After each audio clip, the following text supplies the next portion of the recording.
If you're a Christian woman over 50 who wakes up at 3:47 a.m. with your chest tight and your mind racing, wondering if this is a heart attack or just another anxiety ambush, I need you to know something that will change everything. You're not broken, you're being called. That wake up that feels like torture. It's actually an invitation to something called soul flowing. A practice that's transformed hundreds of women from 3 a.m. panic to 5 a.m. purpose. What if I told you that your insomnia isn't a disorder but a divine appointment? That your anxiety isn't weakness but your soul trying to break free from decades of performing instead of flowing? For the next hour, I'm going to walk you through Susan's story, 57 years old, 2 years widowed, waking every night at exactly 3:47 with terror so intense she thought she was dying, until she discovered that God keeps office hours in the darkness, specifically for women like us who can only be honest when everyone else is asleep. This isn't another Christian self-help story about overcoming through positive thinking. This is about learning to flow with the current that's been trying to carry you all along. Discovering that biblical rest doesn't mean sleeping through the night, but meeting God in it. Get ready to discover why your 3:47 a.m. wake-up might be the greatest gift disguised as your greatest struggle. The red digits burned through the darkness, 3:47 a.m. again. Susan's chest tightened with that familiar crushing weight, the one that arrived every single night at exactly this moment. Her sheets were already damp with the cold sweat that preceded the racing thoughts. The mental inventory of everything that could go wrong, would go wrong, was probably going wrong right this second while she lay helpless in the dark. If you're a Christian woman over 50 who knows this exact terror, who's memorized every shadow on your ceiling while your heart pounds out its lonely rhythm, then you already know this isn't just insomnia. Not again, God, please not again, she whispered into the void where David used to sleep, where his gentle snoring once reminded her she wasn't alone in the darkness. But tonight, like every night for the past 2 years, the silence screamed louder than any nightmare. The enemy's script started its familiar recitation. You're having a heart attack like David did. Your children don't really love you. God has forgotten your name. You're too old to matter anymore. She grabbed her phone, knowing she shouldn't. Knowing the doom scrolling would only make it worse. But desperate for any distraction from the voice that sounded so much like truth at 3:47 a.m. The bathroom mirror reflected a stranger hollow eyes, gray roots showing through the hair dye, David's old robe hanging loose on shrinking shoulders. This wasn't the faith-filled woman who'd taught Sunday school for 30 years, who'd raised 3 children on scripture and prayer. Psalm 42 mocked her from memory. Why are you cast down, O my soul? She knew why. At 57, she was invisible, irrelevant, a burden waiting to happen. The sleeping pills sat in the medicine cabinet, promising relief. But even those had stopped working 3 weeks ago when the anxiety learned to break through chemistry itself.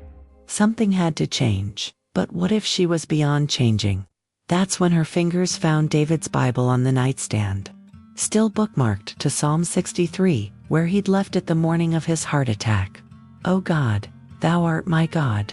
Early will I seek thee, my soul thirsteth for thee. Early. The word stopped her cold. What if this thought felt like blasphemy and breakthrough simultaneously? What if God was actually waiting for her in this darkness? What if 3:47 wasn't punishment but invitation? Her rational mind immediately rejected it. That's not how God works. That's not biblical. That's just exhaustion talking. But something deeper, something that hadn't stirred in 2 years, whispered back, what if it is? But that revelation would have to wait, because first came the sobs, 2 years of suppressed grief flooding out onto David's Bible, her tears making the pages transparent, the words swimming together into one desperate prayer. God, what do you want from me?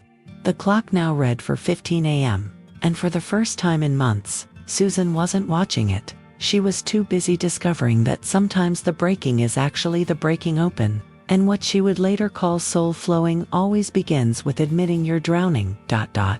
Susan Margaret Henderson wasn't supposed to be this woman, the one who shuffled through Kroger at 10 a.m. in yesterday's clothes, avoiding eye contact with anyone who might remember her from before. Before David's heart stopped in aisle 7 while reaching for her favorite coffee creamer. Before their youngest, Michael, took that job in Seattle, completing the geographic triangle that scattered her 3 children across the country like seeds blown from a dying dandelion. Before menopause arrived with its cruel gift of internal furnaces and external invisibility, making her a stranger in her own burning, freezing, constantly betraying body. At 57, she'd become a ghost, haunting her own life. And the worst part was how Christian women over 50 weren't supposed to admit they were drowning. The truth lived in the details nobody saw. The 17 pounds lost because cooking for one felt like admitting defeat. The Thursday night Bible study she'd led for 15 years now, happening without her because Susan needs some time. The unplayed piano, gathering dust like her teaching degree, her nursing license, her sense of purpose. You raised beautiful children, well-meaning church friends would say, as if her entire identity should be satisfied with past tense accomplishments. But empty nest felt like empty soul. And nobody prepared her for how retirement from motherhood came without a gold watch or a plan for what came next. The competent woman who juggled 3 kids' schedules, David's business trips, and her part-time hospital shifts had been replaced by someone who considered showering a Tuesday victory. Her daughter Sarah called every Sunday at 2 p.m., precise as a medical checkup, always opening with "How are you doing, Mom?" in that careful voice reserved for fragile things. Sarah the successful, Sarah the lawyer. Sarah who inherited David's logical mind and none of Susan's tendency toward what David had gently called spiritual intensity. Their conversations followed a script. Susan would say she was fine. Sarah would list practical suggestions, therapy, medication, maybe a cruise with the church widows, and they'd hang up having said nothing real. Marcus checked in monthly with photos of grandkids she saw twice a year, while Michael sent funny texts that made her cry because David would have loved them. This wasn't the golden years retirement planning had promised. This was solitary confinement with occasional visiting hours. The financial fears arrived at 3:47 a.m. with mathematical precision. Spreadsheets of anxiety calculated down to the penny. David's life insurance would last another 18 months if she was careful. But then what? Return to nursing at 59. Competing with fresh graduates who didn't need reading glasses for medication charts. Sell the house David had renovated with his own hands, where his pencil marks still measured the kids' growth on the kitchen doorframe. The church's benevolence fund wasn't for people like her. People with savings accounts and paid-off mortgages, even if those accounts were hemorrhaging, and that mortgage felt like living in a museum of better days. Pride and poverty were dancing a slow waltz toward disaster, and she was too tired to cut in. But here's what the statement summaries and sympathy cards couldn't capture. Susan had been someone once. Before she was David's wife or anyone's mother. She'd been the girl who felt God's presence like electricity during youth camp worship. Who'd filled journals with prayers that read like love letters. Who'd known with absolute certainty at 19 that she was created for something magnificent. That girl was still in there somewhere, buried under decades of duty and 2 years of grief, whispering through the 3:47 a.m. anxiety. Remember when you used to wake early just to meet with God? Remember when morning felt like possibility? The soul flowing she would soon discover wasn't about finding a new Susanette, was about excavating the one who'd never really left, just gotten lost in the successful performance of being everyone else's answer while forgetting her own questions. The phone screen's blue glare cut through the darkness like an accusation, illuminating Susan's face in that unflattering angle that made her look like her mother's death mask. Her search history read like a medical student's nightmare. Chest pain, left side women, sudden death, widow syndrome, anxiety attack versus heart attack, female 57, is grief killing me, Christian women over 50, depression normal. Each search spawned 10 more fears. WebMD becoming her 3:47 a.m. drug dealer, serving up catastrophes with pharmaceutical precision. The targeted ads that followed were almost cruel in their accuracy. Funeral insurance, dating sites for Christian seniors, supplements for women in their twilight years. Even the algorithms knew she was dying slowly in the dark. Her body had become the enemy's playground at this hour, every sensation a potential emergency. That twinge in her chest, was it heartburn or David's genetic legacy coming to collect? The left arm tingling sleeping position or stroke warning. Her throat would close anxiety, her stomach would churn acid reflux, her head would pound dehydration, tumor, or just Tuesday. And through it all, the voice that sounded like hers but spoke like hell would narrate, "Sarah will find you like you found David. You're becoming your mother, remember how she went crazy after Dad died. 60 is the new 40, but 57 is apparently the new 90. You're overcoming burnout. Christian women don't burn out, they just lack faith." By 4:15 a.m., she'd diagnosed herself with 12 diseases and 0 hope.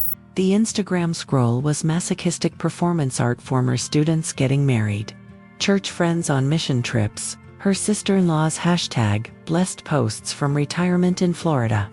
Everyone else had figured out the second act while Susan was still stuck in intermission, eating stale popcorn in the dark theater of her life. She'd draft comments she'd never post, beautiful, under photos that made her feel invisible, praying for you, when she couldn't even pray for herself, so happy for you. When happiness felt like a foreign language she'd forgotten how to speak. The comparison game at 3:47 a.m. was rigged, everyone else's highlight reel against her deleted scenes. Their Sunday best against her Tuesday worst, their faith-based productivity against her shame-based paralysis. Then came the spiritual doomscrolling, the most poisonous kind. She'd search for sermons on hope and find judgment. Look for testimonies of breakthrough and see only people younger, stronger, better at believing. The prosperity gospel YouTubers promised abundance while she counted pennies. The worship playlists that used to lift her spirit now felt like condemnation soundtracks. How can I keep from singing? Well, Susan had a list. Blessed assurance. Not at 3:47 a.m. It is well with my soul. It categorically was not. The Bible app's verse of the day felt personally attacking, always something about joy, peace, trusting God's plan. She'd screenshot them to send to Sarah as proof she was doing better, then delete them because even lying felt like too much effort. But the cruelest part of 3:47 a.m. wasn't the fear or the loneliness or even the physical symptoms, it was the shame. Good Christian women didn't have panic attacks. They had prayer warriors' victories. Mature women of faith didn't need therapy. They needed more faith. Finding purpose after 50 should involve grandchildren and gardening, not Googling, "Is it normal to want to disappear?" At the exact moment she typed biblical rest for women into the search bar for the 100th time, finding the same unhelpful articles about Sabbath keeping and Mary versus Martha, something shifted. Because tonight, instead of clicking the first link, her finger hovered over the search button as a different question formed. What if I'm not crazy? What if other women are awake right now, terrified and Googling the same things? She didn't know it yet, but she'd just taken the first step toward soul-flowing, admitting that maybe the problem wasn't her lack of faith, but her excess of trying to faith alone. The bathroom floor was cold against Susan's knees at 4:23 a.m., the hexagonal tiles pressing their pattern into her skin like stigmata of surrender. She hadn't planned to end up here, hadn't planned for the tsunami of rage that erupted when she knocked David's coffee mug off the nightstand, the one she'd been preserving like a shrine with his lipstick stains still visible on the rim. The ceramic shattered with a sound like her last nerve snapping. And suddenly she was on the floor, fists pounding the tiles, screaming into a towel so the neighbors wouldn't call 911. Where are you, God? Where the hell are you? The profanity felt like poison leaving her body. 23 months of performed faith finally vomiting itself onto the bathroom floor. I did everything right. She sobbed to the ceiling, to David's ghost, to the God who felt more absent than her dead husband. 30 years of tithing, teaching, serving, believing for this. To wake up at 3:47 every night, drowning in terror.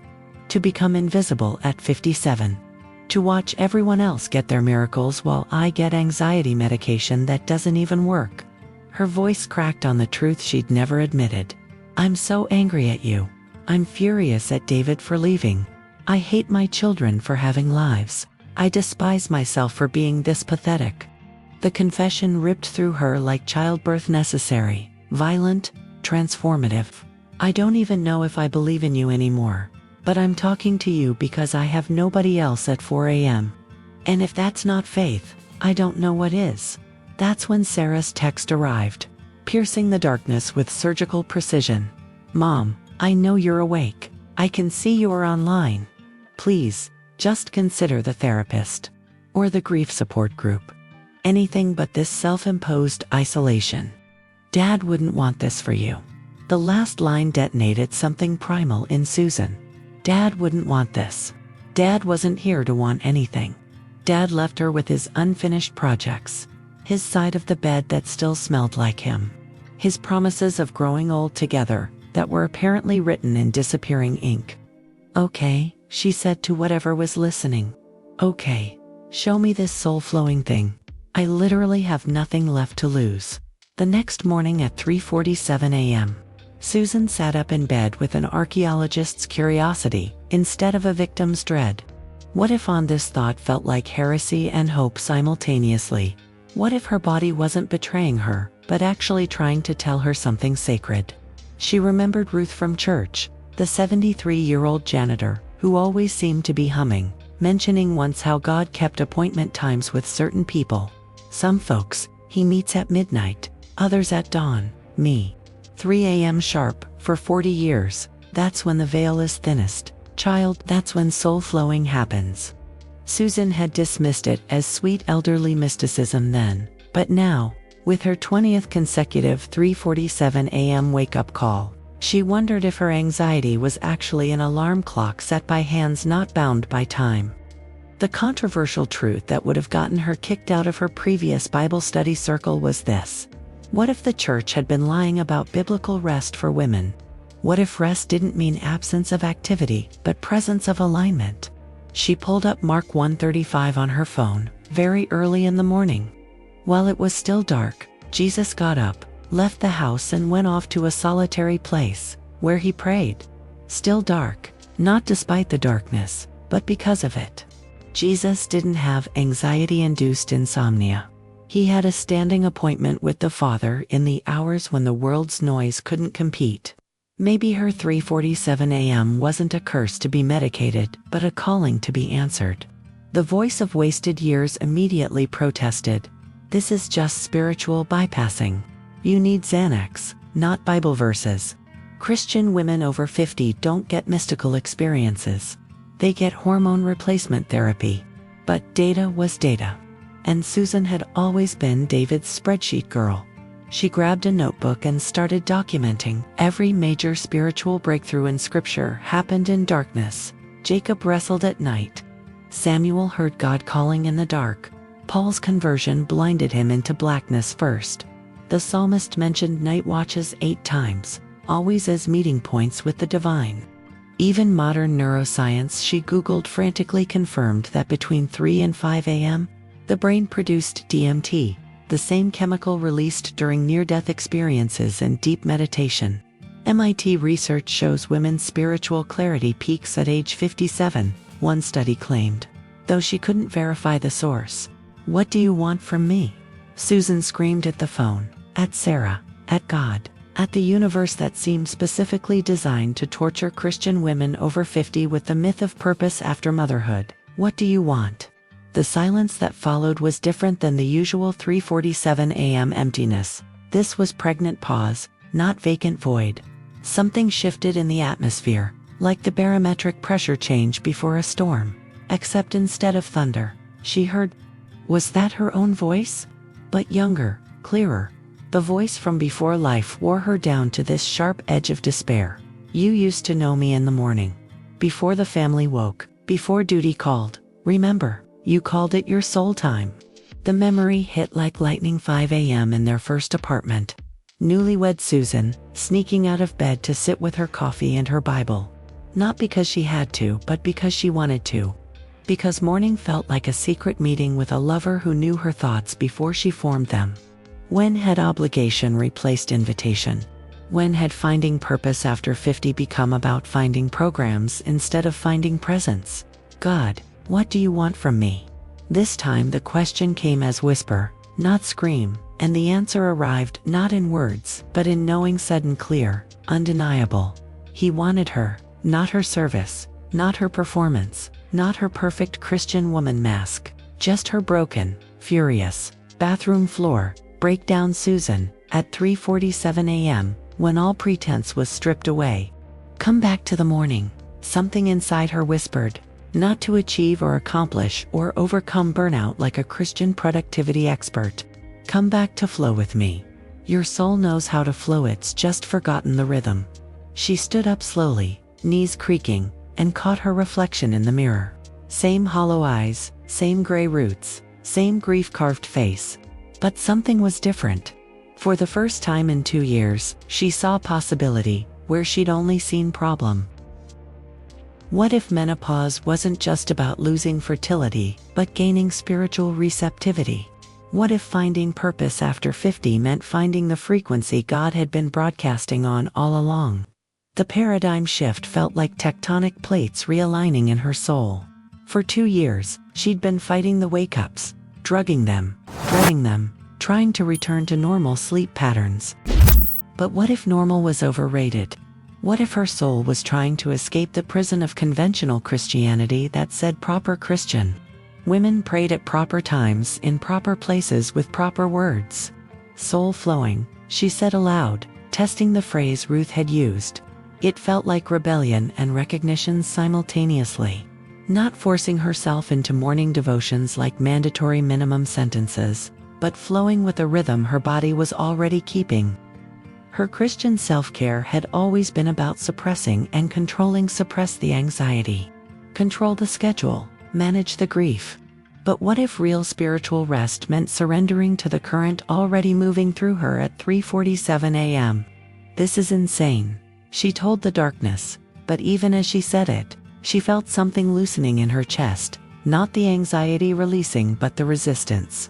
Tomorrow at 3:47 a.m., and yes, she knew there would be a tomorrow because this wasn't ending anytime soon.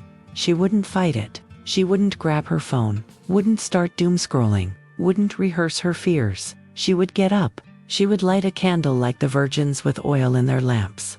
She would open David's Bible without trying to find answers, just to find presence.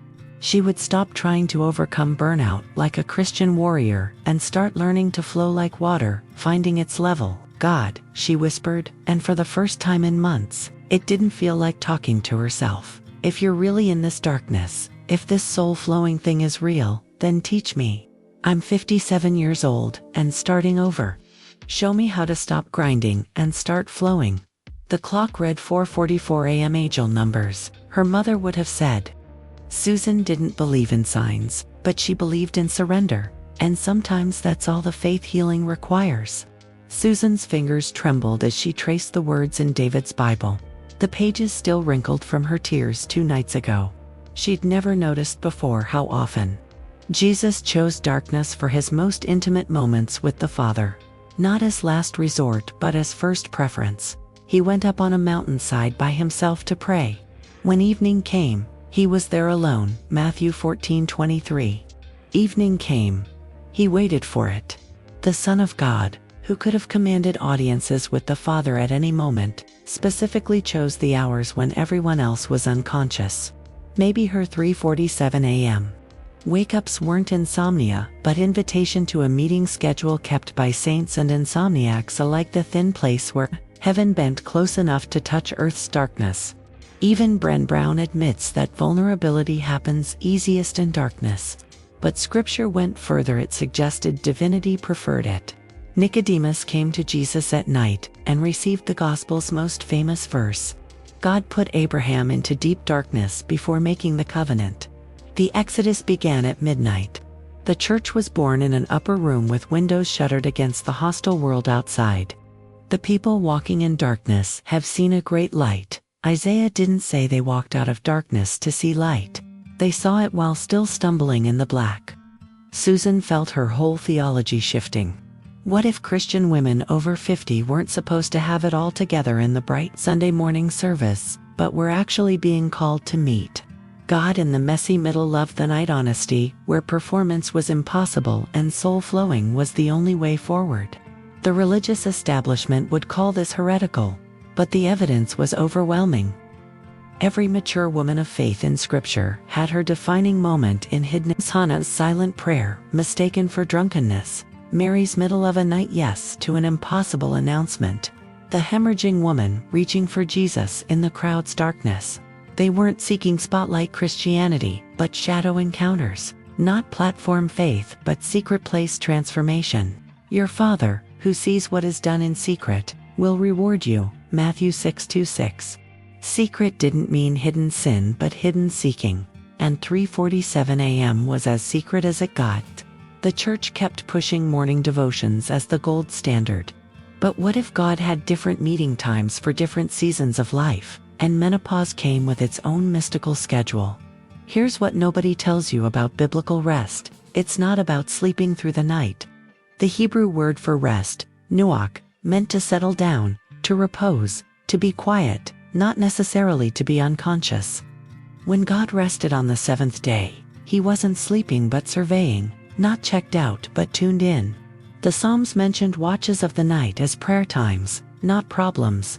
On my bed I remember you, I think of you through the watches of the night. Psalm, Anum Pulutiga, Banding, Anum. Through the watches, plural, intentional, expected. Ancient Jewish tradition divided the night into 3 watches, and the middle watch, from 2 to 6 a.m., was considered the most spiritually potent. Susan's 3:47 a.m. fell dead center in this power zone.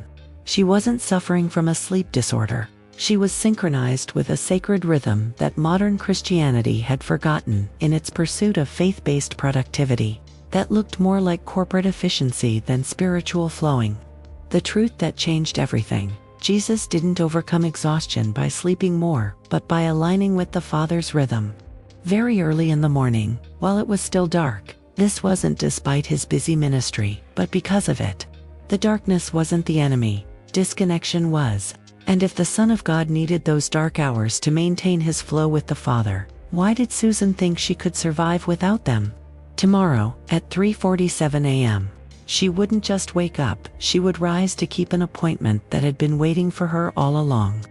The soul flowing wasn't something she had to create, but something she had to recognize, like a river that had been running through her backyard all along, waiting for her to stop trying to dig wells and start following the current that was already there.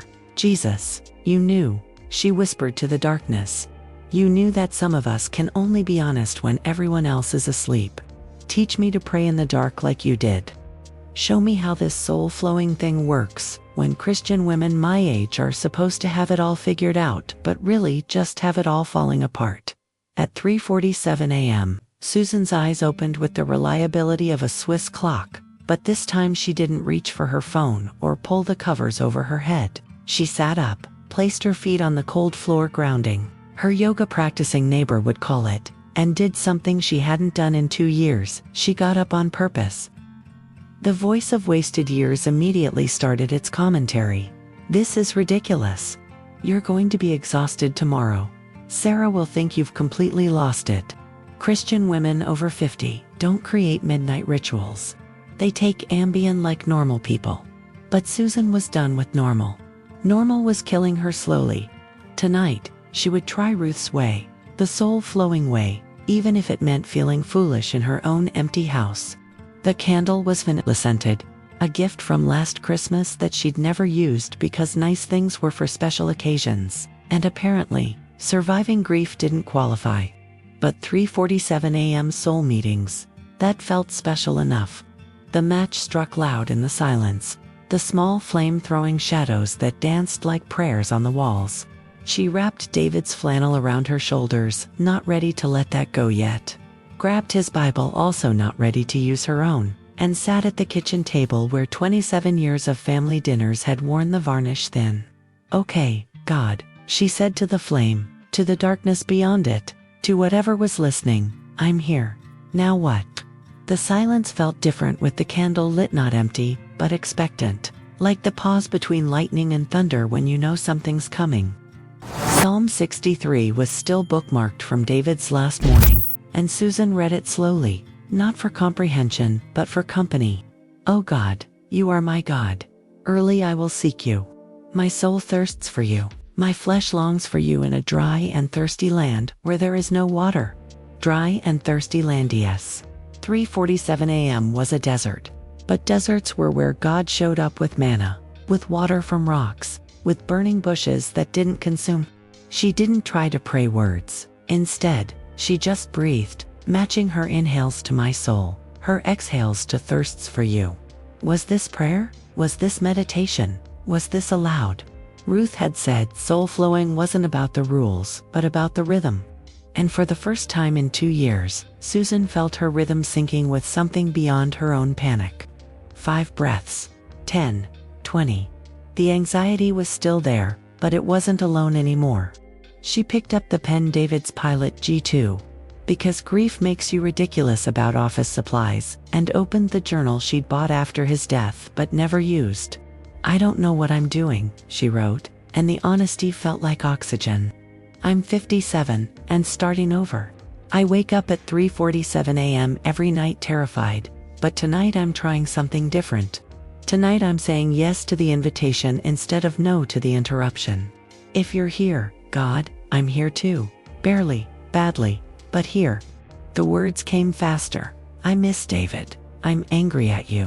I'm scared of dying. I'm scared of living. I don't know how to be a Christian woman over 50 without being a wife and active mother. I don't know how to do morning routine with God when I can barely do morning routine with coffee." The pen moved like it was possessed. 23 months of unsaid truth bleeding onto paper in the candlelight. At 4:33 a.m., she stopped writing, hand cramped, soul emptied, and realized she'd been sitting still for 46 minutes without checking her phone, without panicking, without planning her funeral. The candle was still burning. Her breath was steady. The voice of wasted years had gone silent. This wasn't peace, exactly, too fragile for that word, but it was ... presence. She'd shown up, and something else had shown up too. "Same time tomorrow?" she asked the flame, feeling ridiculous and revolutionary simultaneously. The house settled with a small creak that sounded like agreement. She blew out the candle but didn't go back to bed. Instead, she sat in the darkness that no longer felt quite so dark, understanding for the first time what Ruth meant by soul flowing. It wasn't about doing devotions, but about being devoted. Not about having a morning routine, but about honoring the rhythm that was already there, waiting for her to stop fighting and start flowing. Tomorrow she would try again. And the next night. And the next. Because when you're drowning, you don't need a swimming lesson. You need to stop thrashing and trust the current that's been trying to carry you all along. The second night of soul flowing, Susan came prepared with the intentionality of a surgeon prepping for operation. By the kitchen table, David's Bible, her journal, a glass of water, tissues because tears were apparently part of this, and a single index card with 4 words: breathe, read, write, rest. She'd learned from last night that faith-based productivity at 4 a.m. wasn't about accomplishing a checklist, but about creating a container for whatever wanted to emerge. The candle lit easier this time, muscle memory already forming, and she noticed her shoulders dropping as soon as the flame steadied. "Okay," she whispered to the God who kept office hours in darkness. "I'm here for my appointment." The breathing came first. Not the yoga breathing from that class Sarah had dragged her to, but something older, more primal. Ruach, she remembered from Bible study decades ago, the Hebrew word meaning breath, wind, and spirit, all at once. She inhaled slowly, imagining she was breathing in the same spirit that hovered over the waters at creation, and exhaled what felt like 2 years of held tension. 5 breaths for grief. 5 for anger. 5 for fear. 5 for whatever that knot under her ribs was made of. With each exhale, she pictured the voice of wasted years leaving her body like smoke, dissipating in the candlelight. Her chest, usually tight as a fist at this hour, began to soften. This wasn't meditation. It was conversation without words. What Ruth called letting your soul speak its native language. For the reading, she abandoned her usual approach of hunting for the perfect verse like a prescription for her pain. Instead, she simply opened to where the Bible fell Psalm 42 and read it like a letter from someone who understood. 3:47 a.m. Why, my soul, are you downcast? Why so disturbed within me? The psalmist wasn't scolding himself for lack of faith. He was acknowledging the reality before redirecting to hope. Susan read it 3 times, each reading slower than the last, letting the ancient words season her modern panic. She didn't try to memorize or analyze, just let the phrases wash over her like water over stones, wearing down the sharp edges. When she reached deep calls too deep, she stopped. That's what 4 a.m. was, the deep part of her calling to the deep part of God. Beneath all the surface noise of proper Christian performance, the writing was different tonight. Less vomiting of pain, more archaeological dig. What do I actually need? She wrote, then waited for the answer to rise from somewhere below conscious thought. To know I'm not disappearing. To believe 57 isn't too late. To stop performing faith and start flowing with it. To find my purpose after 50 that isn't about being useful but about being real. The pen moved steadily, not frantically, mapping the geography of her soul with the precision of a cartographer discovering new territory. She wrote about the dream she'd had where David was trying to tell her something, but she couldn't hear him over her own crying. She wrote about how Christian women over 50 felt like a demographic rather than an identity. She wrote one line that stopped her cold. I think my soul has always known how to flow. I just taught it to march instead. By 4:45 a.m., something had shifted.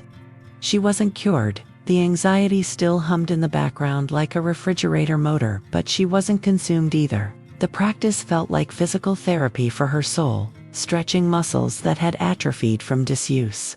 She closed the journal, closed the Bible, but didn't blow out the candle yet. Instead, she just sat, not waiting for anything, not expecting voices or visions, just resting.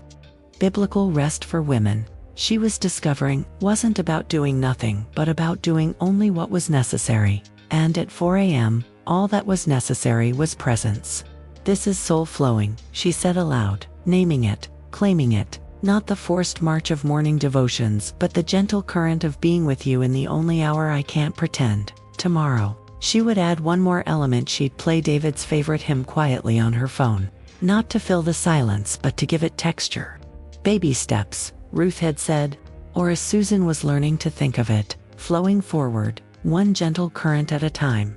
On night 7 of Soul Flowing, Susan noticed it first in her hands. They weren't clenched into fists when she woke at 3:47 a.m. Her jaw wasn't locked, her shoulders weren't hiked up to her ears, her chest wasn't performing its usual impression of a boa constrictor. The physical transformation was so subtle she almost missed it, but her body was keeping score in a different game now. Where anxiety used to flood her system like a broken dam, there was now just a gentle pulse of alertness, less fire alarm and more church bells calling her to prayer. She placed her palm on her chest and felt her heart beating steadily, not racing toward some imagined catastrophe but keeping time with a rhythm that felt ancient and absolutely right. The walk to the kitchen had become ceremonial, 14 steps from bedroom to table, each one a conscious choice to move toward rather than away. My body is remembering, she wrote in the journal, marveling at how her hands knew exactly where the matches were in the drawer, how the candle wick caught flame on the first strike, how her lungs automatically deepened their rhythm as soon as she sat down. The panic that used to own this hour was still there but transformed, like a guard dog that had finally learned the difference between intruders and invited guests. You're rewiring me, she whispered to the darkness beyond the candle. 57 years old and you're teaching my nervous system new tricks. The voice of wasted years tried to interject. This is just placebo, just exhaustion disguised as peace, but even that internal critic sounded less convinced, like a prosecutor who knew they were losing the case. Tonight's reading was Psalm 46:10. Be still and know that I am God. But in the margin, David had written still does not equal inactive. Still equals aligned. Susan traced his handwriting with her finger. feeling him present in the insight even though his body was gone. Be still. In Hebrew, the word was raph, meaning to let go, to release, to let drop. Her breathing became a practice of rough inhaling intention, exhaling control. Her chest, usually a prison of held breath and held fear, became spacious. She could actually feel her ribs expanding, her diaphragm dropping, her whole torso participating in this ancient exchange of anxiety for oxygen. For the first time since David's death, her breath went all the way down to her belly, that soft place she'd been protecting with shallow panic breathing for 2 years. The revelation came as she wrote, "I'm not having anxiety attacks. I'm having encounters I keep misinterpreting." The pen stopped, her hand trembling with the weight of this reframe. What if every 3:47 a.m. wake-up had been God trying to get her attention? But she'd been too busy drowning in fear to hear the invitation. What if her body's alarm system wasn't broken but precisely calibrated to wake her when the veil was thinnest? Christian women over 50 were taught to fear these liminal spaces, to medicate them, to push through them with positive thinking and prayer warfare. But what if the war was already won, and this was just the peace treaty negotiation? "My chest doesn't hurt anymore," she wrote, almost afraid to jinx it. "It feels expectant. Like a sanctuary preparing for service." At 4:44 a.m., those angel numbers again. She did something she hadn't done in 2 years. She laughed. Not bitter laughter or hysterical breaking, but genuine surprise at the cosmic joke of it all. Here she was, finding spiritual rest in the exact place she'd been experiencing torment. Discovering that biblical rest for women might actually mean wrestling with angels at 3 a.m. and winning by surrendering. Her body was teaching her theology. That tension was just misdirected attention. That panic was just passion without purpose. That soul flowing wasn't about controlling the current, but about trusting where it was taking her. From panic to presence, she said aloud, testing the words like a new language. Her chest rose and fell with breath that felt like prayer, and for the first time in 730 nights, 3:47 a.m. felt like a gift she was finally learning how to unwrap. Tomorrow, she would try something bold. She would skip the sleeping pills entirely, trusting her body's wisdom and God's invitation more than pharmaceutical promises. Because when you're finally breathing again after 2 years of suffocation, you don't want anything to dull the sensation of your soul coming back to life. Susan drew 2 columns in her journal, a practice she'd learned in grief counseling but never actually tried. Left side, what 3:47 a.m. says. Right side, what God says. The exercise felt like spiritual warfare for women who were too tired for actual battle, less sword fighting, more under the enemy's column. She wrote the greatest hits of her nightly torment. You're having a heart attack like David. Your children don't need you anymore. 57 is too late to matter. Your burden waiting to happen. Your best years are decomposing with David. God has forgotten your name.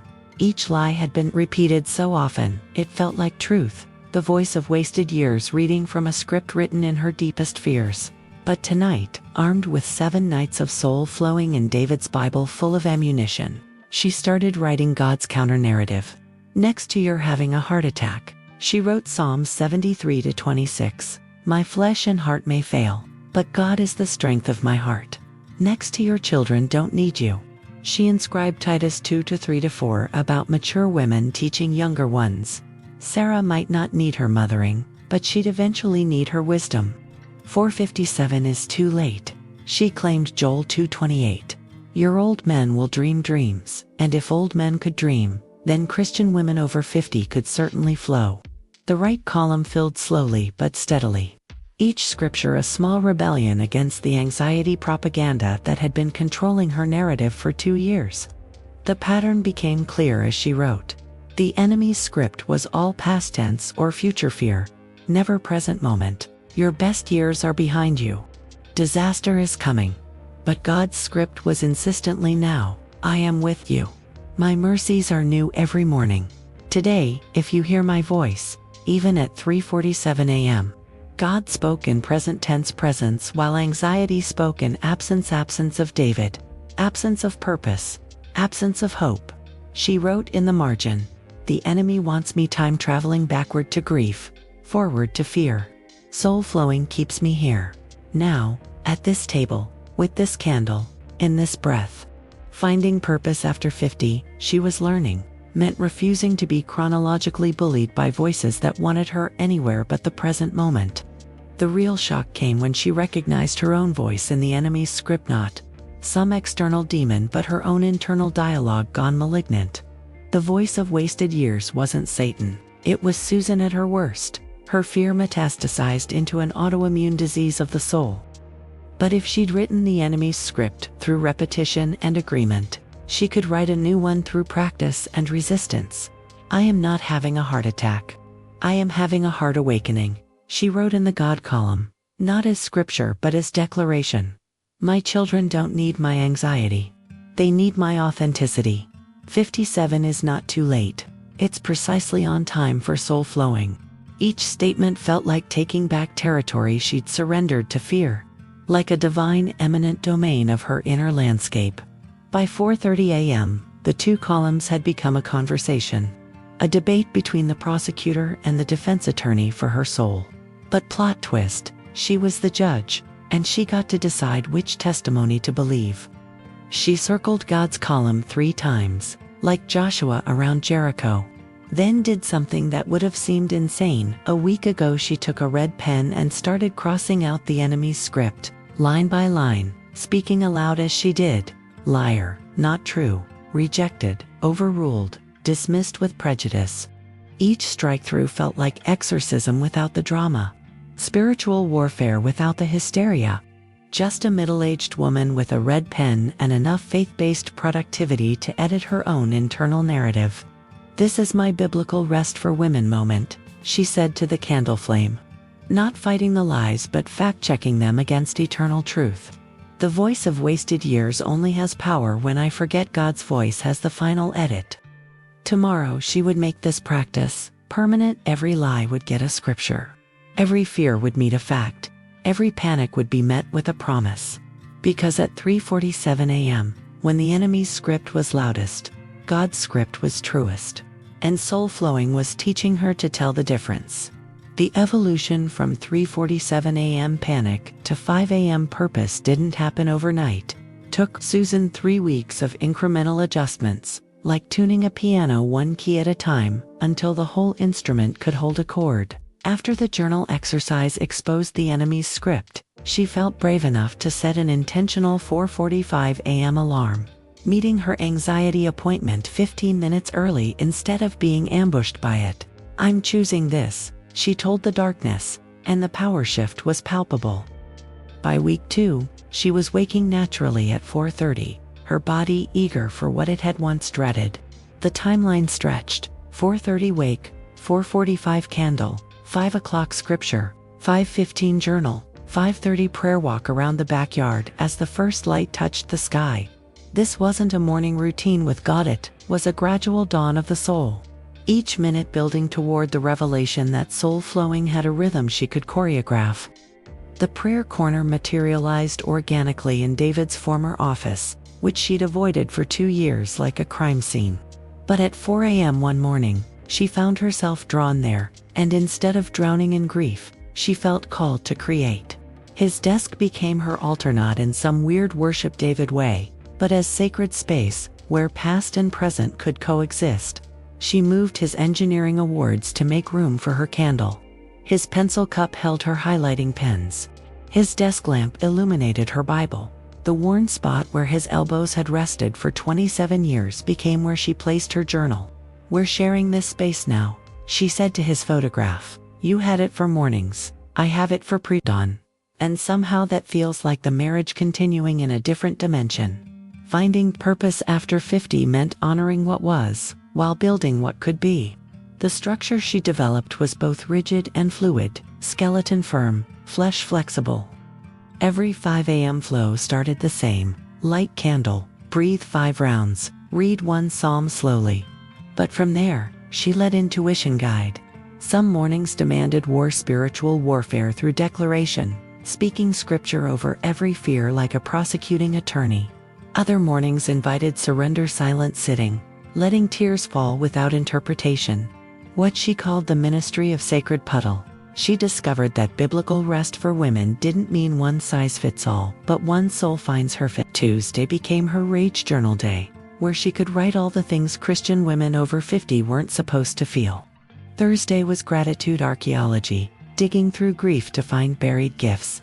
Sunday was silence, no journal, no agenda, just Susan and the presence, what she was beginning to recognize as the deepest soul flowing.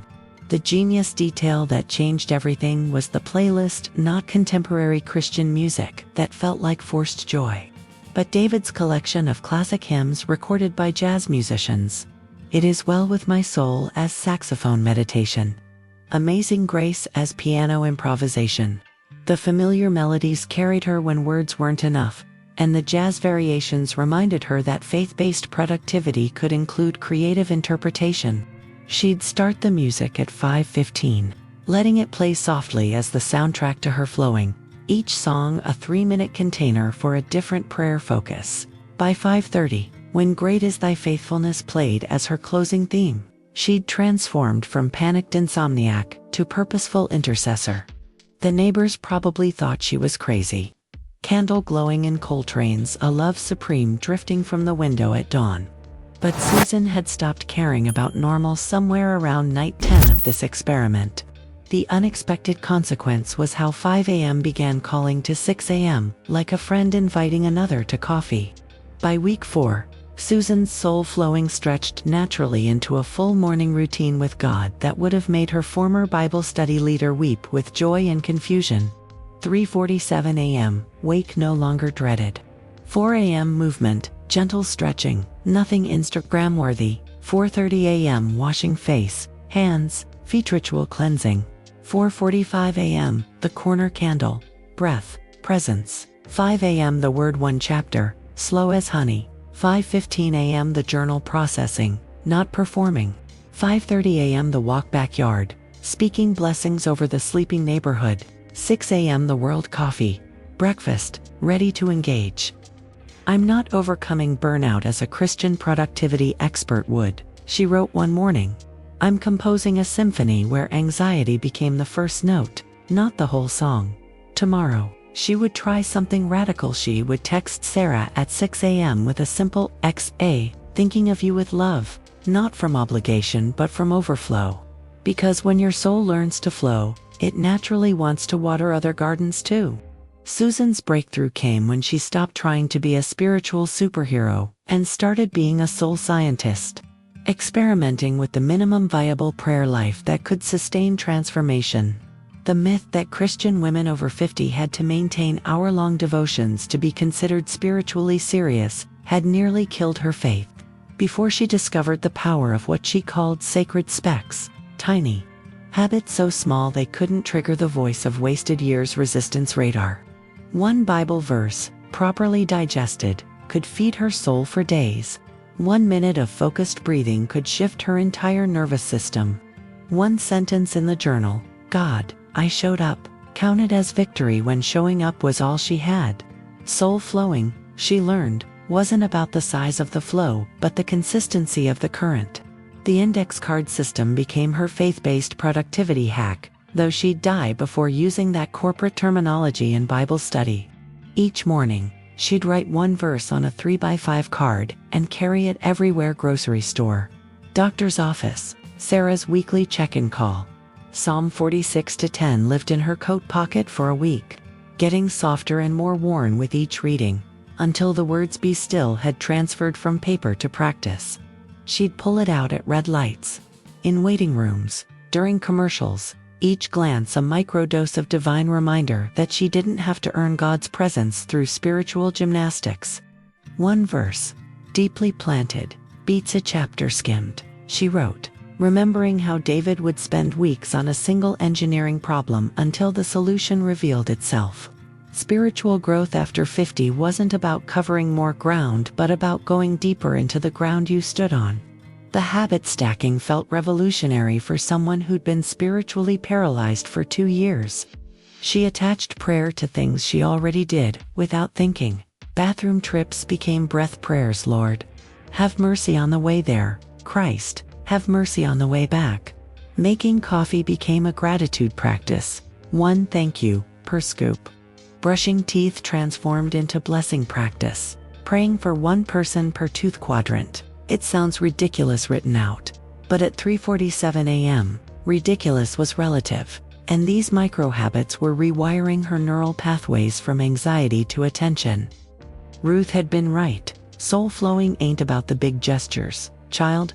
It's about letting God into the small ones until there ain't no small ones left. Finding purpose after 50 meant finding God in the mundane, not despite it. Here's what nobody tells you about biblical rest for women. Sometimes rest looks like doing less, but doing it fully present. Susan's journal entries shrank from pages to paragraphs to sometimes just single words: held, seen, breathing, David, yes. But each word was chosen with the precision of a poet, carrying the full weight of that morning's encounter. She stopped trying to impress God with her vocabulary and started practicing what she called telegram prayers: short, urgent, essential. Help was a complete prayer. Thanks was a full devotion. Again was an entire confession and request rolled into one syllable. The morning routine with God became less about quantity and more about quality. Less about performing spiritual disciplines and more about being spiritually available, even if availability came in 30-second increments. The permission to be small changed everything. Susan stopped comparing her soul flowing to the spiritual giants she'd been raised to emulate and started celebrating the spiritual specks that were actually sustainable. One morning, all she managed was lighting the candle and sitting for 60 seconds before anxiety chased her back to bed, and she counted it as victory because she'd oriented toward the light even when she couldn't stay in it. Another morning, she read the same verse 17 times because her mind kept wandering, and instead of frustration, she felt grateful that she kept returning, like a patient parent with a wandering toddler. Progress, not perfection, became her motto. Borrowed from AA because apparently spiritual recovery and addiction recovery had more in common than church folk wanted to admit. By week 5, these micro-habits had accumulated into something magnificent, not because any single practice was impressive, but because together they formed a net that caught her every time she started falling into the old patterns. Christian self-care, she wrote one morning, isn't about adding more to your plate, but about blessing the crumbs you already have, until they multiply into something that feeds you. Tomorrow she would try something even smaller. She would simply say good morning, God, when her eyes opened at 3:47, and count that as her first prayer. Because even acknowledgement was worship when it came from an honest heart. It arrived on a Tuesday at 5:23 a.m., without fanfare. The peace settling over Susan like morning dew so gentle she almost missed it. She was midway through copying Psalm 23 when her hand stopped moving. Not from anxiety but from awareness. She wasn't afraid. For the first time in 731 days, the sun was preparing to rise and she wasn't dreading what it might illuminate. Her chest felt spacious, like a room that had finally been decluttered after years of hoarding fear. She set down the pen, placed both palms flat on David's desk, and whispered, "Oh my God, I'm not scared of today." The tears that came weren't grief tears or rage tears, but something else entirely: relief tears. Like a soldier discovering the war ended while they slept. The peace had architecture to it, layers she could identify now that panic wasn't drowning out all other frequencies. Bottom layer, physical calm. Her nervous system finally convinced, after 6 weeks of soul flowing, that 3:47 a.m. wasn't an emergency. Middle layer, emotional stability. The voice of wasted years reduced to a whisper she could barely hear over the jazz hymns playing softly. Top layer, spiritual alignment. A sense of being exactly where she was supposed to be, when she was supposed to be there, doing exactly what she was created to do. This is what biblical rest for women actually feels like, she wrote, her handwriting steady for the first time in months. Not the absence of trouble but the presence of God being bigger than the trouble. For the first time in years. She wasn't afraid of the sun coming up, she was actually curious about what the day might hold. Sarah called at 6:47 a.m., breaking her Sunday-only pattern. voice tight with her own crisis. "Mom, I didn't sleep at all. I think Brett and I can't do this anymore." And here was the miracle. Susan didn't panic about Sarah's panic. Instead, she heard herself saying, "Come over, I'll make coffee. We'll sit in Dad's office and watch the sun finish rising."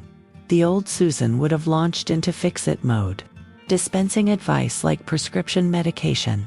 But soul-flowing Susan just listened, occasionally murmuring, "I hear you, honey, and that sounds so hard."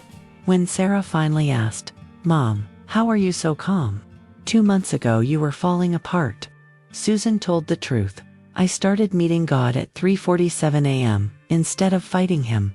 Turns out, he keeps strange office hours for strange times, and honey, these are strange times." The physical sensation of peace was so foreign that Susan kept checking for it like a new dental filling, probing to see if it was really there. Her shoulders had dropped to a position she'd forgotten existed. Her jaw wasn't clenched, she could actually feel space between her upper and lower teeth. Her stomach, usually a clenched fist of anxiety, felt soft, accepting the coffee without its usual acidic protest. She walked Sarah through the backyard, showing her the prayer path she'd worn in the grass from 6 weeks of dawn walking, and realized she was glowing not metaphorically, but actually radiating something that made Sarah stop mid-sentence and say, "Mom, you look different. Younger. No, not younger life. You look alive again." Christian women over 50 weren't supposed to glow. They were supposed to gracefully fade. But Soul Flowing had apparently not gotten that memo. By the time Sarah left at noon, promising to think about joining the 5 a.m. routine, maybe not 5, Mom, but maybe 6:30, Susan understood that peace wasn't achievement to be grasped, but a river to enter. Some mornings she would stand on the banks, too tired or frightened to wade in. Other mornings, she would barely get her toes wet before anxiety pulled her back. But this morning, this glorious Tuesday morning, she had gone swimming in the deep part, and discovered she remembered how to float. For the first time in years, she wrote in her journal that night, setting her alarm for 4:45 a.m. with anticipation instead of dread. "I'm not afraid of the sun coming up. I'm not afraid of the day. I'm not afraid of still being alive when David isn't. I'm not afraid of finding purpose after 50. I'm just not afraid. And if that's not resurrection, I don't know what is." Tomorrow she would wake at 3:47, probably the body keeps its own time, but tonight she would sleep without sleeping pills, trusting that whether she slept or woke, she was held by something that never slumbered or slept, and that was better than Ambien any day. The transformation started small. Susan didn't honk at the elderly driver going 15 miles per hour in a 35 zone on the way to Kroger. Instead, she found herself praying, "Bless her. Lord, maybe she's scared like I used to be." This was new. This reflex toward blessing instead of burning, and it felt like Soul Flowing was leaking out of its 3:47 a.m. container into the broad daylight. By 10 a.m., when the grocery store clerk miscounted her change twice, Susan heard herself saying, "No rush, honey. We've all got those mornings." Instead of her usual tight-lipped impatience, the clerk, barely 20, nose ring, exhausted eyes looked up, surprised, and said, "Thanks for being cool about it. Most people my mom's age just yell." Susan wanted to tell her about finding purpose after 50, about how morning routine with God changed your afternoon routine with humans. But instead she just smiled and said, "Your mom's age comes with its own 3:47 a.m. wake-up calls. Be gentle with her." The ripples reached Sarah by that afternoon's check-in call. "Mom, you didn't interrupt me once," Sarah said, suspicion creeping into her voice. "Are you okay? Are you on new medication?" Susan laughed, actually laughed at her daughter's confusion. "No, honey, I'm just learning to listen before I talk. Turns out when you spend an hour listening to God at dawn, you get better at listening to humans at noon."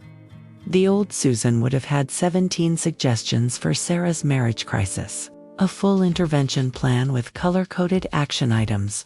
But Soul Flowing Susan just held space, let silence do its work, trusted that Sarah had her own inner wisdom that didn't need Susan's anxious orchestration.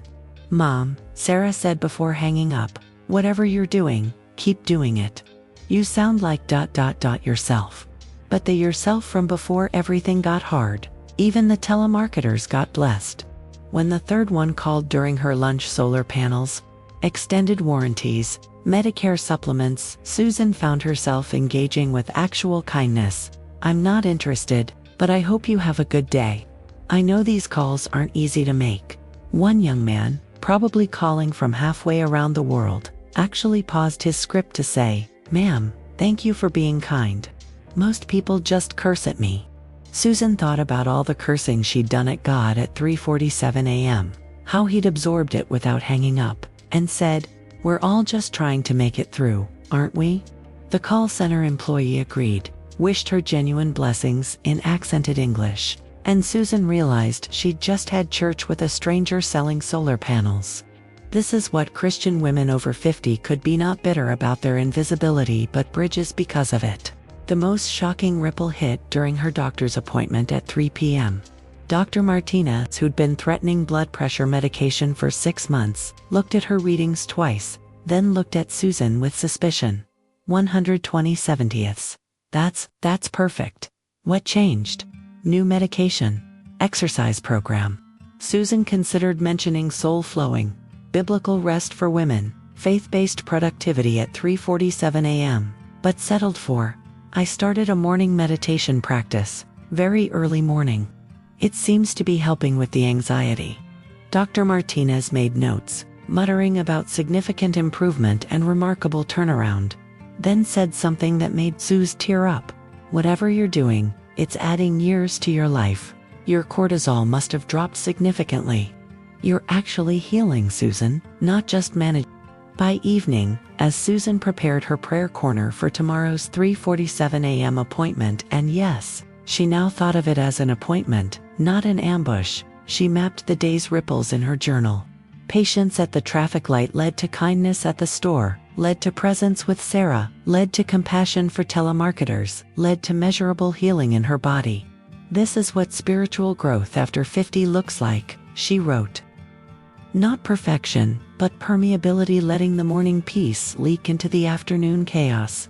"The 5 a.m. prayer routine isn't just changing my mornings, it's renovating my entire existence, one interaction at a time." She thought about Ruth's words, "Soul flowing, don't stay contained.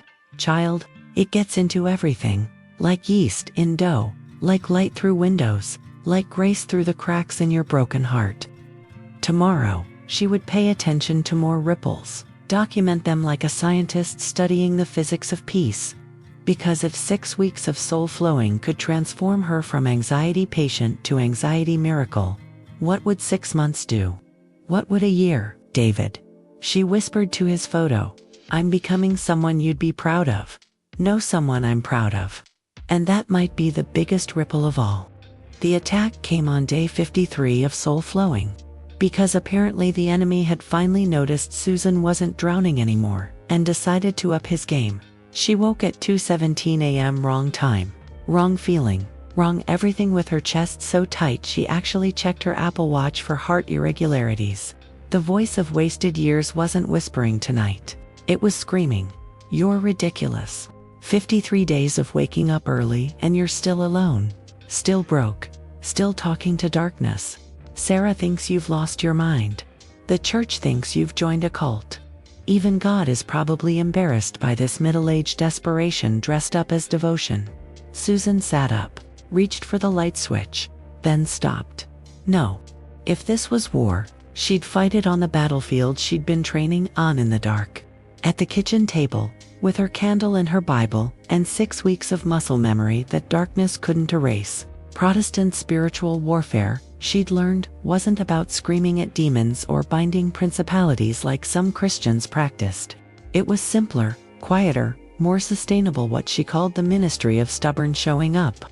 She lit the candle with shaking hands, opened her Bible to Ephesians 6, the armor of God passage, and started reading aloud. Not shouting but speaking with the authority of someone who'd been showing up at 3:47 a.m. for 53 consecutive days. "For we do not wrestle against flesh and blood," not even her own flesh and blood betraying her with panic. but against principalities, against powers. The words felt like ammunition, each verse a bullet against the barrage of accusations. Biblical rest for women included rest from constantly defending yourself against your own thoughts. So she stopped defending and started declaring, I am exactly where God wants me. This soul flowing is exactly what my soul needs. 53 days is exactly the right number. The genius move came when she pulled out what she called her evidence journal, a separate notebook, where she'd been documenting every small victory, every ripple effect, every piece of evidence that soul flowing was working. Sarah calling her for advice instead of giving it. Blood pressure medication no longer needed. The ability to sleep without Ambien. 3 women from church asking what had changed about her. The grocery clerk who said she glowed. Dr. Martinez's shock at her improvement. She read each entry aloud, like a lawyer presenting evidence. Exhibit A, peace that lasted through traffic. Exhibit B, compassion for telemarketers. Exhibit C, an entire day without chest pain. The voice of wasted years tried to object circumstantial, coincidence, placebo. But 53 pieces of evidence were hard to dismiss. This was spiritual warfare for Christian women over 50. Not drama but documentation. Not hysteria but history. Written proof that God was working even when feelings said otherwise. Then she did something she'd never done before. She talked back to the voice of wasted years like it was a petulant child instead of a powerful enemy. Okay, you're scared, she said to the darkness. You're scared because I'm changing, and you only exist when I'm stuck. The enemy's only power was making me think I was fighting alone. But I've got 53 days of evidence that I'm not alone. That this morning routine with God is actually God's routine with me.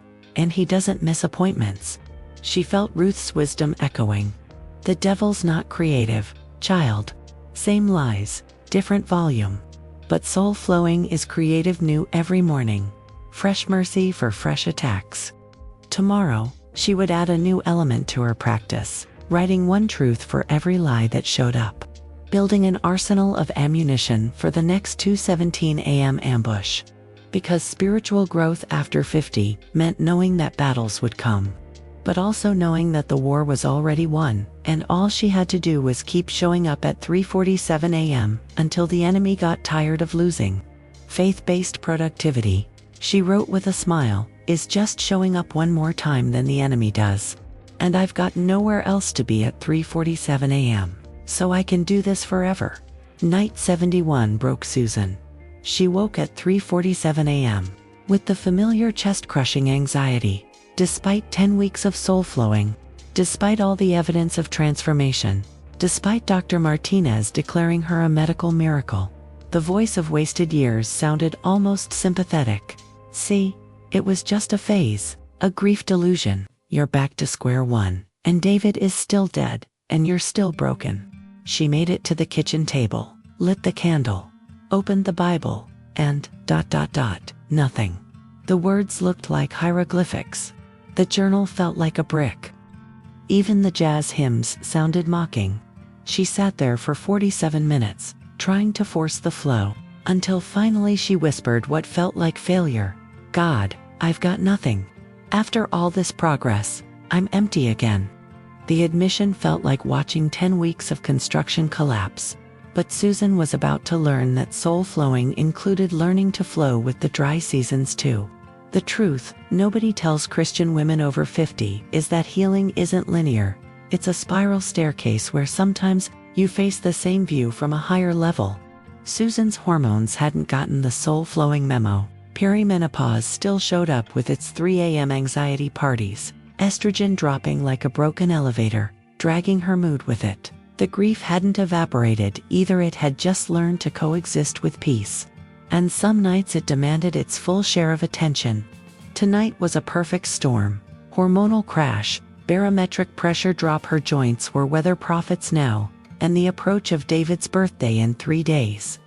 Her body was keeping time in ways her soul couldn't override, and biblical rest for women had to include rest from the expectation that spiritual practices could overrule biochemistry. She wrote one sentence in her journal. Night 71. present but empty, still showing up. Then she closed everything, blew out the candle, but didn't go back to bed. Instead, she sat in David's chair in the darkness, not praying, not reading, not even breathing, consciously just existing in the space between victory and defeat. This was Soul Flowing's advanced curriculum, learning that sometimes flowing meant accepting the drought. That faith-based productivity included being faithfully unproductive. That finding purpose after 50 meant some nights your only purpose was to not give up entirely. "I'm not okay tonight," she said aloud to whoever was listening, "but I'm here. I'm not flowing, but I'm not fleeing. I'm sitting in the stuckness," and maybe that's its own kind of prayer. The revelation came at 5:15 a.m., when she still hadn't moved from David's chair, but hadn't returned to bed either. Jennifer from the online prayer group had texted, "Rough night here too. Hormones are from hell. But I remembered what you said about soul flowing. Sometimes we're the river. Sometimes we're the rock. The river flows around. Tonight I'm a rock. Tomorrow I'll be river again. Holding you in prayer, rock sister." Susan actually laughed, recognizing the profound theology in Jennifer's 2 a.m. text. She wasn't failing at soul flowing, she was discovering its full range. Some nights were rivers, some were rocks, some were just dry ground waiting for rain. The spiritual giants never talked about the nights that didn't get better. But here was Susan, learning that spiritual growth after 50 included growing comfortable with the unchangeable, flowing with the unfixable, showing up even when showing up was all you had. By sunrise, Susan had spent 90 minutes in David's chair doing absolutely nothing that looked spiritual. No reading, number writing, no praying, just being with the difficulty without trying to fix it. And somehow, that felt like the deepest soul flowing yet. She wrote in her journal as the sun came up, "Night 71 was a rock night. I didn't flow, I just didn't flee. Apparently, that's enough. Tomorrow will probably be better, but if it's not, I'll be here anyway. Because this isn't about feeling better, it's about being present to whatever is. Even hormonal crashes, even grief ambushes, even nights when God feels absent, and David feels present and everything feels backwards." She thought about adding this to her evidence journal, then decided rock nights deserved their own documentation proof that soul flowing wasn't about perfection, but about presence. Not about conquering every difficult night, but about not being conquered by them. The morning routine with God, she was learning, sometimes meant morning routines with God, and that was its own kind of holy. Tomorrow she would show up again, river or rock, flowing or stuck. Because Christian women over 50 had earned the right to stop pretending every night was victory and start admitting that sometimes survival was sufficient. The vision came to Susan on night 84, not as a mystical experience but as a knowing that felt like remembering something she'd always known. At 4:47 a.m., as she looked out David's office window, she saw lights flickering on in houses across the neighborhood, kitchen windows glowing, bedroom lamps awakening, and realized with stunning clarity, she wasn't the only one. Other women were awake, wrestling with their own 347 demons, their own grief, their own what now, at 50-something. "God," she whispered to the pre-dawn darkness, "how many of us are there? How many Christian women over 50 are awake right now, thinking we're alone, thinking we're crazy, not knowing about soul flowing?" The answer came not in words but in conviction. Too many. And Susan, who'd spent 2 years believing she had nothing left to offer, suddenly understood her finding purpose after 50 assignment. She was supposed to gather the 3:47 a.m. sisterhood. The name came fully formed, the 5 a.m. Sisters. Not a program or a ministry with committees and bylaws, but an organic gathering of women who'd discovered that soul flowing worked better in community than isolation. Susan grabbed her journal and started sketching it out. They'd meet virtually at first because who wanted to drive at 4:30 a.m.? Each woman in her own sacred space but connected through Zoom, with cameras optional because nobody needed to see your bedhead at dawn. They'd flow together like candles simultaneously, breathe in rhythm, share the same psalm, then journal privately before coming back to share one word or phrase that emerged. No teaching, no hierarchy, No performance, just mature women of faith, flowing together through the darkness toward dawn. The spiritual growth after 50 would be collective, not competitive.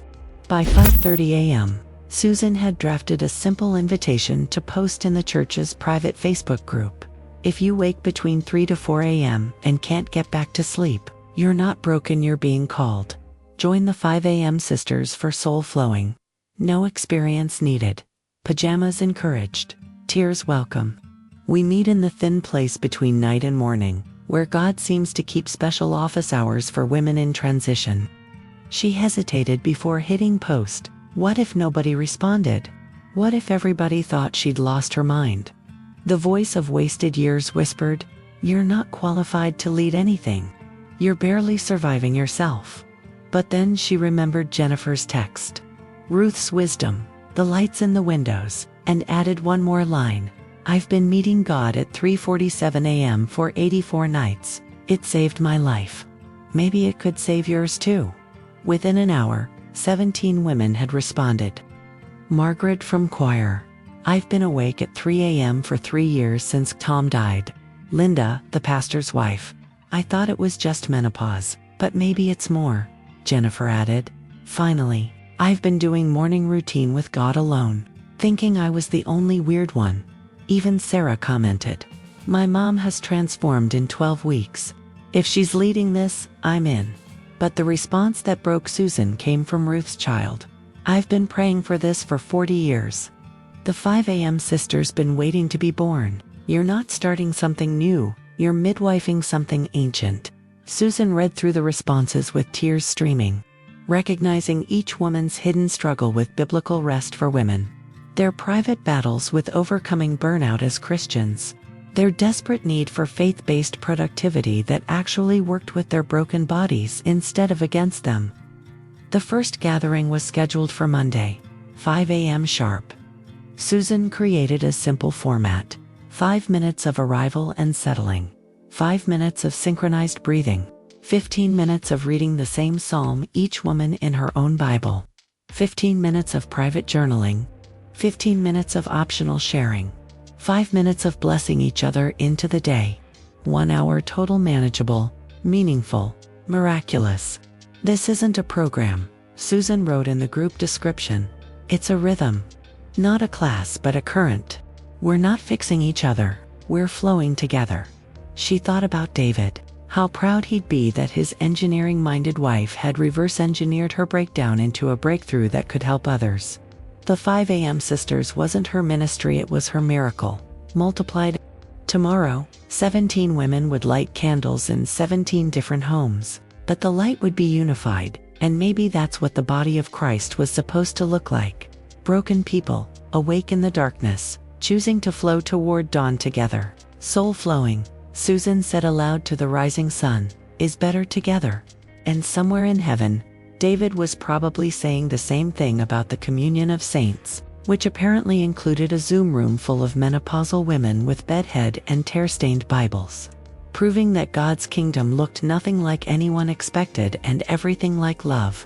Susan created what she called the Soul Flowing Starter Kit on night 91, a simple blueprint born from 3 months of trial and error.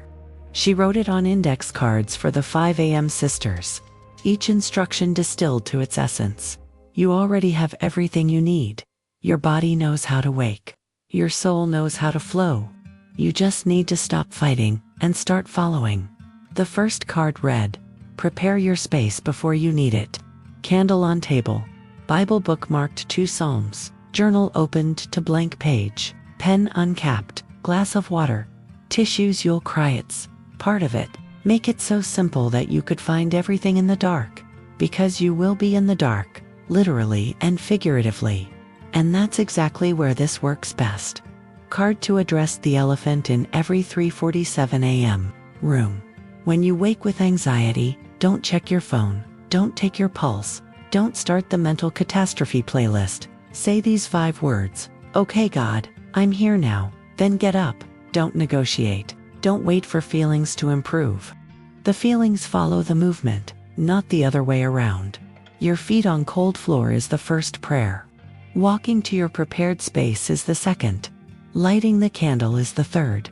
By then, you're already 3 prayers deep into soul flowing, and the voice of wasted years has lost its first battle of the day. Christian women over 50 had been taught to prepare for everything except how to meet God in their pajamas at ungodly hours, but Susan was changing that, one index card at a time.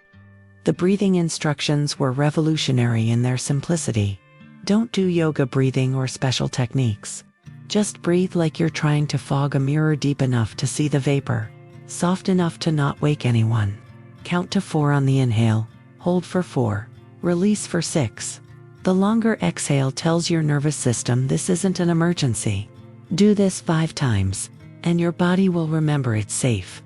This is biblical rest for women, not forcing calm but inviting it. She'd learned that faith-based productivity at 3 a.m. meant working with the body God gave you, not against it. The parasympathetic nervous system was part of creation too, and it responded better to gentle invitation than spiritual force. The scripture strategy was counterintuitive but effective. Don't hunt for the perfect verse like it's a prescription for your specific pain. Open to Psalms anywhere in Psalms and read until something makes you pause. Maybe it's a whole verse, maybe just a phrase, maybe a single word. Read it 3 times, once for comprehension, once for contemplation, once for conversation. Then talk to God about it like he's sitting across the table, because he is. No King James language required. I don't get this part is a perfectly valid prayer. This makes me angry is acceptable theology at 4 a.m. The morning routine with God includes telling God the truth about your mornings, even if the truth is that they suck. Susan had discovered that honesty was the fastest route to holiness, especially before dawn. The final card contained the secret sauce.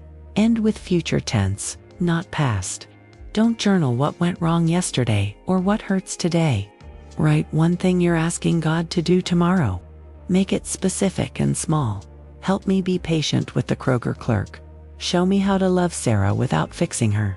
Teach me to see one beautiful thing. This isn't manifestation or positive thinking. It's what I call hope with specificity. Finding purpose after 50 means believing tomorrow holds purpose, even if today didn't. Write it down, then leave it on the table with the candle. Let God work on it while you go back to sleep or start your day. Either way, you've done your part. You've shown up in the dark. You've flowed with the soul current that runs strongest between night and dawn. Everything else is grace. Susan paperclipped the 5 cards together with a note. This isn't the only way to do soul flowing, but it's a way that works. Start here, modify as needed.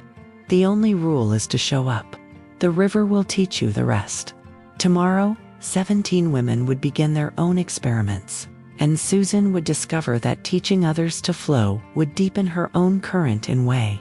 Susan compiled the questions from the 5 a.m. Sisters group chat into what she called the 3:47 a.m. FAQ, fears and doubts that arrived with the consistency of atomic clocks.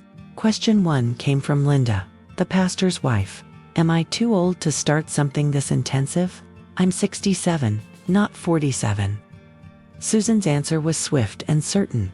Ruth started at 73 and she's been flowing for 40 years. Your soul doesn't have an expiration date. If anything, spiritual growth after 50 accelerates because we finally stop performing and start being. You're not too old, you're perfectly aged, like wine that's finally ready to be opened. The only thing you're too old for is pretending everything's fine when you're dying inside at 3 a.m. What if I'm on sleep medication? Asked Margaret. Won't that interfere with the natural wake-up? Susan had lived this exact dilemma and shared her graduated approach. I was on Ambien for 2 years. Don't go cold turkey, that's not faith, it's foolishness.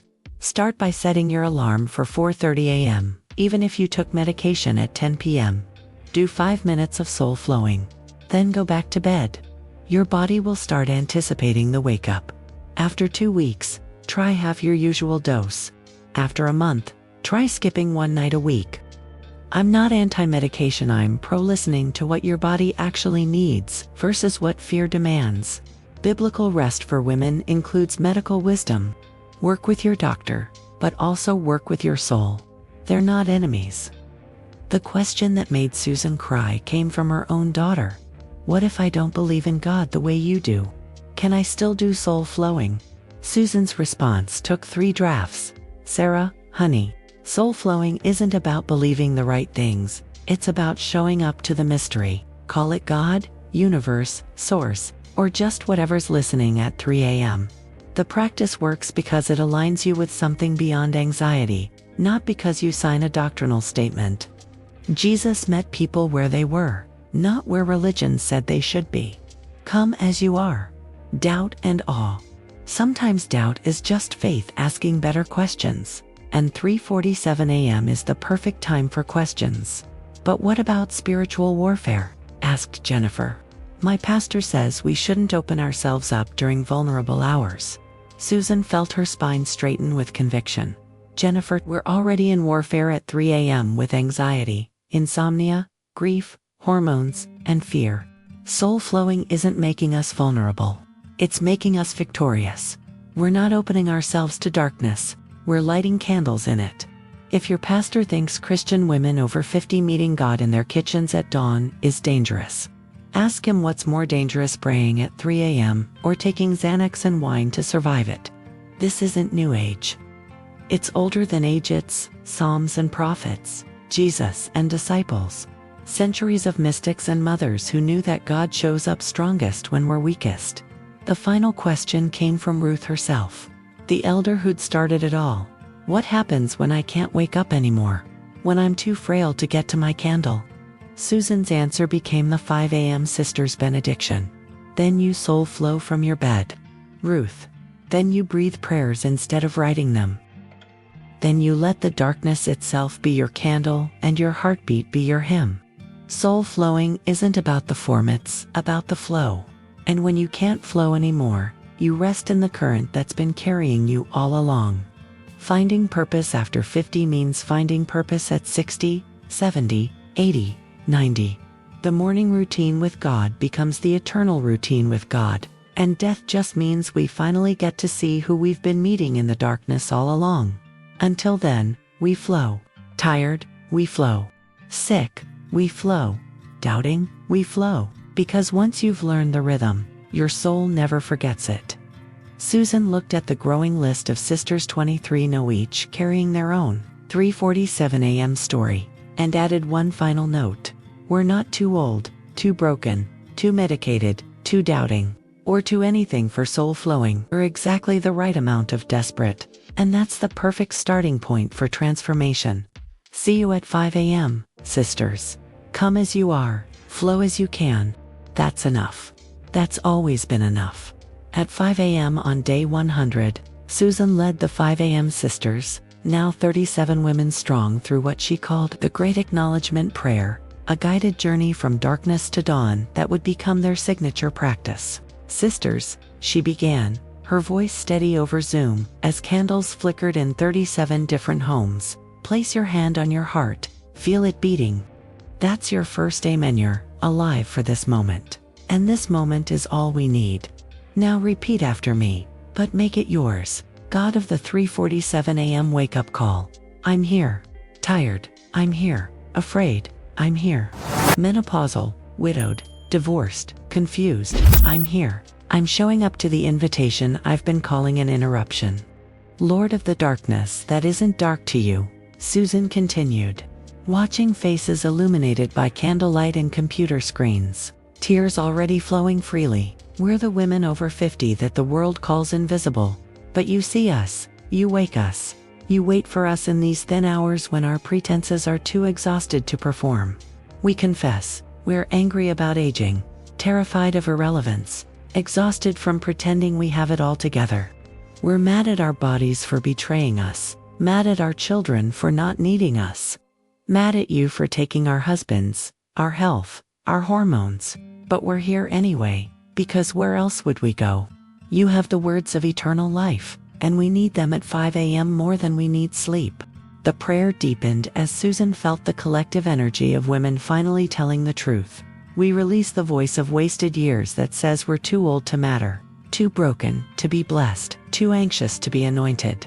We release the lie that finding purpose after 50 means finding programs to join instead of presents to rest in.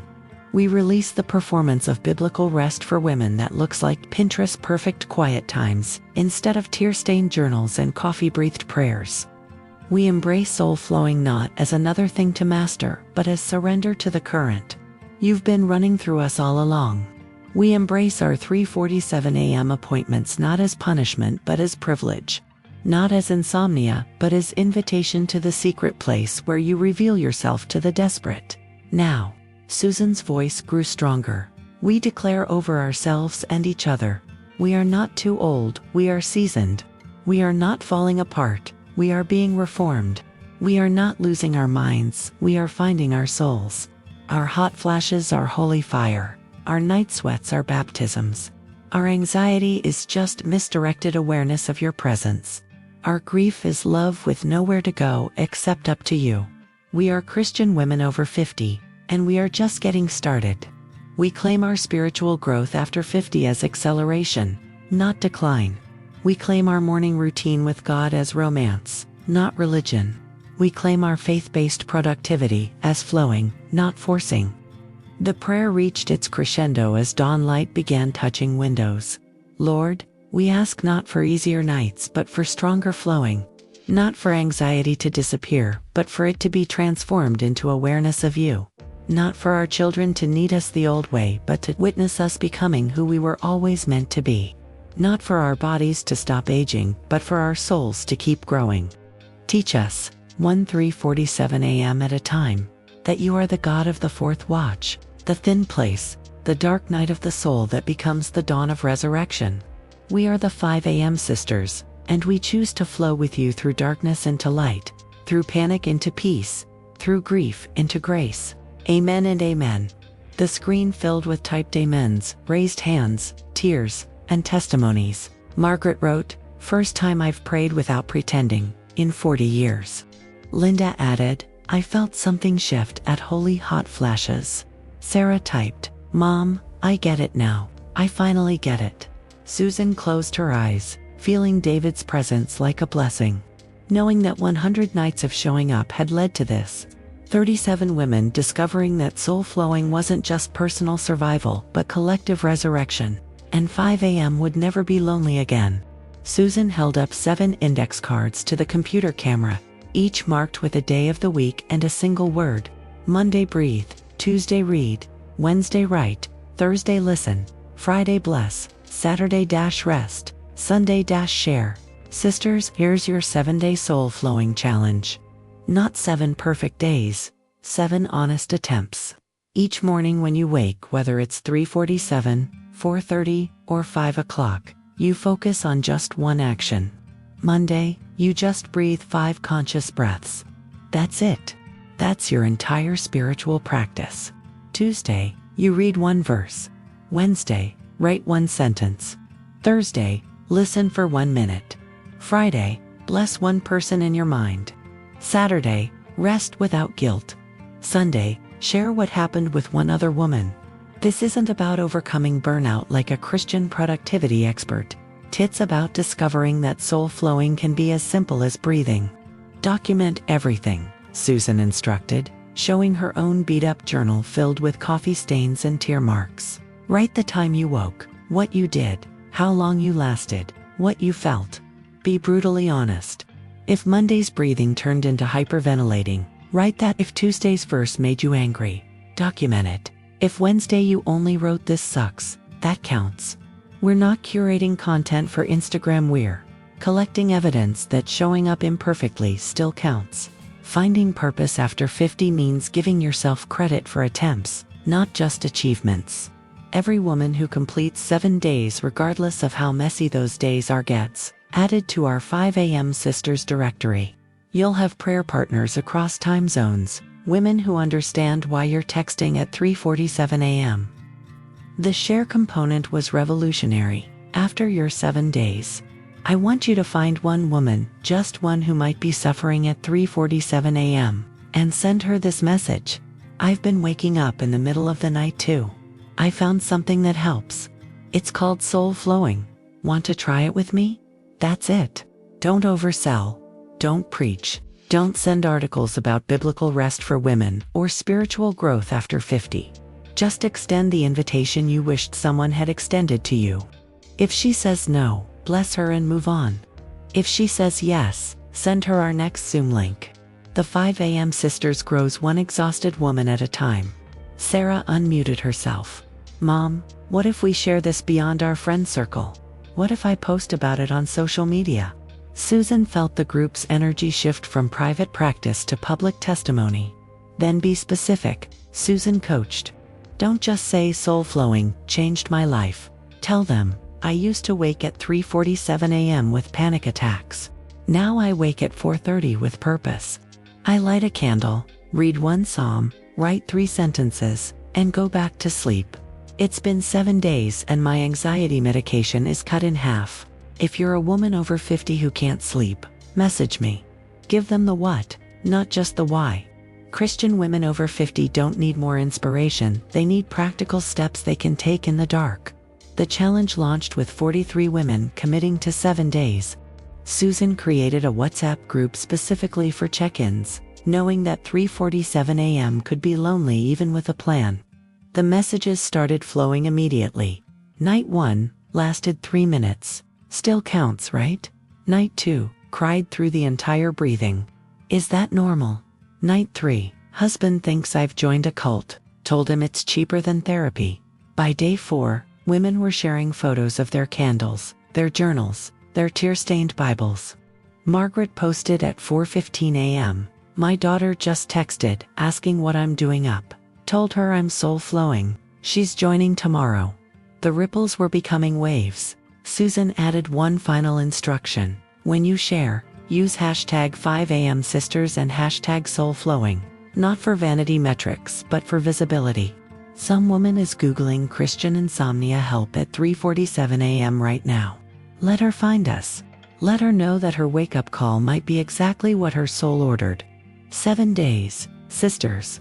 7 days to discover if your worst nights might become your best mornings. The morning routine with God is waiting. All you have to do is show up and share what happens. Ruth commented last. Honey, this challenge is going to break the internet, or at least the part we're exhausted. Christian women over 50 hang out at 3 a.m. Susan smiled, knowing that breaking the internet was less important than breaking the isolation that kept women suffering silently in the dark. Tomorrow, 43 women would begin their 7-day experiment, and soul flowing would spread the way grace always does, one desperate soul at a time. 1 year later, Susan stood in her kitchen at 3:47 a.m., but nothing about this morning resembled that first terrifying awakening 365 nights ago.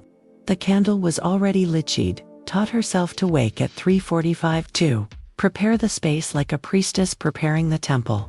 Her journal lay open to page 247, nearly full of what she now called divine correspondence.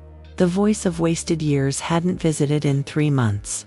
Apparently, it got tired of losing every argument to lived experience. Where once she'd grabbed her phone to doom scroll, she now reached for her prayer list. 187 names of 5 a.m. sisters, spread across 14 time zones. Each one a woman who'd discovered that soul flowing wasn't a temporary fix but a permanent transformation. Your 3:47 a.m. is not the end of your story, she whispered to the darkness, remembering her own words from a year ago. It's the call to a new chapter of flowing with God. Sarah's text arrived at 4 a.m. Right on schedule. Mom, baby's up for feeding. Praying with you while I nurse. Dad would be so proud of who you've become. I am too. Susan touched David's picture on the table. The one where he was laughing at something she'd said 30 years ago, back when they thought they knew what their future held. He'd been gone 3 years now, but somehow the grief had transformed from a wall to a window, still there. Still real, but now she could see through it, to something beyond. David, she said to his photo, remember when you used to say I should write a book? Well, I'm writing it at 3:47 a.m., one woman's transformation at a time. The 5 a.m. sisters have 500 members now. 500 women who wake up and choose to flow, instead of fight. Your death broke me open, but God poured through the cracks. And now I'm helping other broken women become fountains too. The Zoom screen flickered to life at 5 a.m. sharp, and Susan watched the familiar miracle. Dozens of little rectangles lighting up with candles. Women in New York and Nebraska, California and Kentucky, Australia and Amsterdam, all synchronized in soul flowing.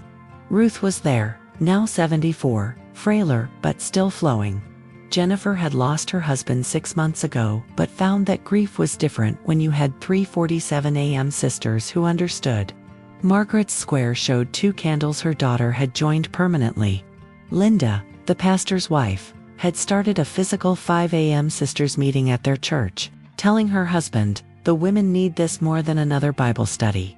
Even Dr. Martinez had joined after asking Susan for the 3rd time what had caused her remarkable transformation. "I'm 58, she'd said at her first meeting. "I've been prescribing medication for insomnia for 20 years, never knowing the wake-up might be the cure."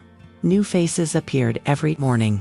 Women Googling, "Christian insomnia, help or finding purpose after 50 or biblical rest for women," and discovering a sisterhood they didn't know existed. Today's newcomer introduced herself with familiar desperation. "I'm Barbara. I'm 61. My husband left me for his secretary. I wake up at 3 a.m. hating everyone, including God. And I found you through Sarah's blog post about her mom." Susan smiled, remembering her own introduction a year ago. How impossible transformation had seemed. "Welcome, Barbara. You're exactly where you need to be. Broken is the only requirement. Desperate is the perfect starting point." Soul flowing works best for women who have nothing left to lose and everything to gain. As the sun rose and at the 5 a.m. sisters signed off to begin their days as teachers, nurses, grandmothers, CEOs, widows, warriors, Ozan wrote the final entry in this journal. Year 1 complete. From one terrified woman at 3:47 a.m. to a movement of hundreds, from panic to purpose, from grinding to flowing. From God, why? To God, yes.